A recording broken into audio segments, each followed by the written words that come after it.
സംഭവമാണ്. ഈ മുട്ടുകുത്തി നെറ്റിത്തറയിൽ മുട്ടിക്കുന്ന പ്രോസസ് തലച്ചോറിന് ബുദ്ധിശക്തി ഉണ്ടാക്കുന്ന ഒരു പ്രോസസ്സാണ്. കാരണം എന്താന്ന് വെച്ചാൽ ഹൃദയത്തെക്കാൾ താഴെ തലച്ചോറ് വരുന്നൊരു പ്രോസസ്സാണ് ഈ നെറ്റി കൊണ്ട് തറയിൽ മുട്ടിക്കുന്ന പ്രോസസ്. അപ്പോൾ ഹൃദയം പമ്പ് ചെയ്യുന്ന ബ്ലഡ് തലച്ചോറിലേക്ക് ഇരച്ച് കയറുകയാണ്. That excess blood in the brain makes the Muslim brain superior in intelligence. അപ്പൊ തലച്ചോറിന് ബുദ്ധി കൂട്ടുന്ന അത്ഭുതകരമായ പ്രോസസ്സാണ് ഈ മുട്ടുകുത്തി പ്രാർത്ഥിക്കുന്ന പ്രോസസ്. ഇനി അതിന്റെ പ്രാർത്ഥനയുടെ സമയം ഫിക്സ് ചെയ്തത് ബയോളജിക്കൽ ക്ലോക്കുമായി കണക്റ്റഡ് ആയതുകൊണ്ട് ഒരു മുസ്ലിം നിസ്കരിക്കുമ്പോൾ അവന്റെ ബയോളജിക്കൽ ക്ലോക്കിനെ ഇത് ഹെൽപ്പ് ചെയ്യുന്നുണ്ട്. What happens is that his neurological system and his brain become superior. അത് ഡോക്ടർമാരെ സിംപ്ലിഫൈ ചെയ്യുന്ന വളരെ എളുപ്പത്തിലാണ്. അതെന്താന്ന് ചോദിച്ചാൽ, സൂര്യൻ ഉദിച്ചു, സൂര്യനെ കാണാൻ വയ്യ, സൂര്യരശ്മികൾ കാണാം, ആ ഉഷസ്സിലാണ് ഒരു നിസ്കാരം വരുന്നത്. നാട്ടുന്ന വടിക്ക് നിഴലില്ലാതാവുമ്പോൾ ഒരു നിസ്കാരം, that means sun is exactly on top of that stick. വടിയുടെ നീളവും നിഴലിന്റെ നീളവും തുല്യമാവുമ്പോഴാണ് 45 ഡിഗ്രി ആംഗിളിൽ സൺറൈസ് വരുമ്പോഴാണ് അടുത്ത നിസ്കാരം. സൂര്യൻ അസ്തമിച്ചു, സൂര്യരശ്മികളെ കാണാൻ വയ്യ, സൂര്യനെ കാണാൻ വയ്യ, സൂര്യരശ്മികൾ കാണാം, അടുത്ത നിസ്കാരം. So the entire timing of the prayer is according to the movements of sun and the moon. അപ്പൊ ആ മനുഷ്യന്റെ ബയോളജിക്കൽ ക്ലോക്കും സൂര്യചന്ദ്രന്മാരുടെ നീക്കവും തമ്മിൽ കണക്റ്റഡ് ആണ്. അപ്പൊ ഈ ബയോളജിക്കൽ ക്ലോക്ക് ടേൺ ചെയ്യുന്ന സമയത്താണ് മുസ്ലിം പ്രാർത്ഥിക്കുന്നത്.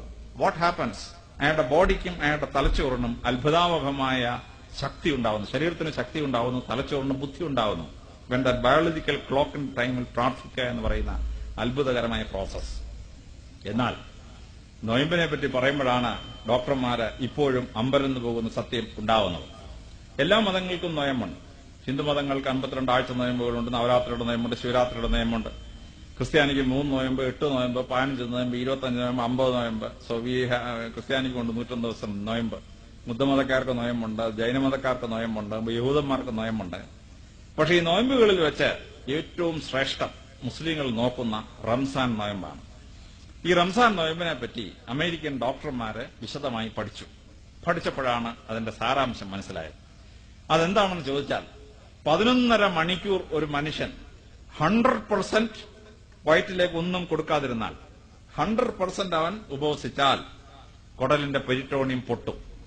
കുടലിന്റെ പെരിറ്റോണിയം പൊട്ടി ബോഡിയുടെ ഇമ്മ്യൂൺ സിസ്റ്റത്തെ പ്രൊട്ടക്ട് ചെയ്യുന്ന ഒരു എൻസൈം കുടലിലേക്ക് ഊർന്നിറങ്ങും.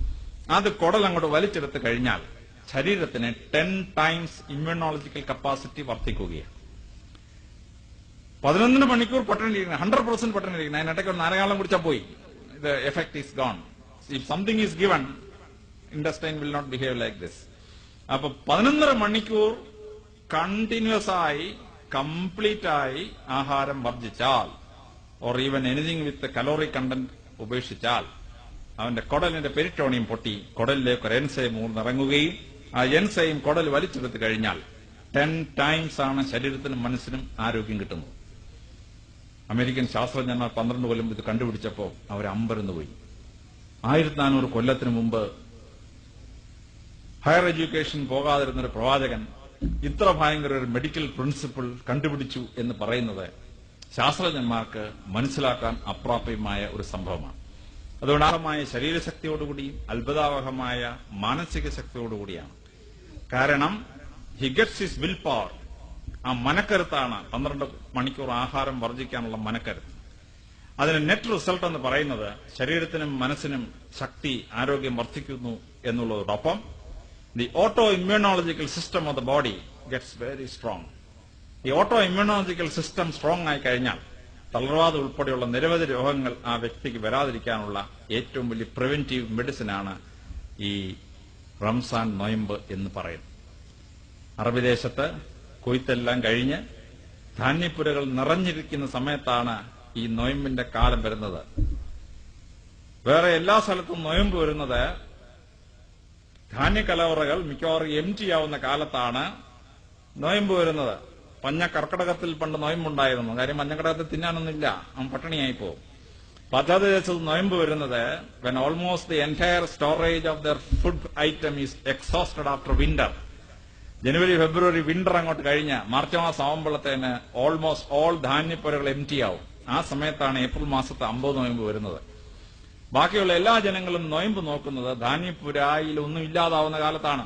പക്ഷെ മുസ്ലിങ്ങളുടെ നൊയമ്പ് നോക്കാൻ പ്രവാചകൻ പറഞ്ഞത് അറബി ദേശത്ത് കൊയ്ത്ത് കഴിഞ്ഞ് ധാന്യപ്പുറകൾ നിറയുന്ന സമയത്താണ് ആസ്ദം with full granaries full have hunger with U.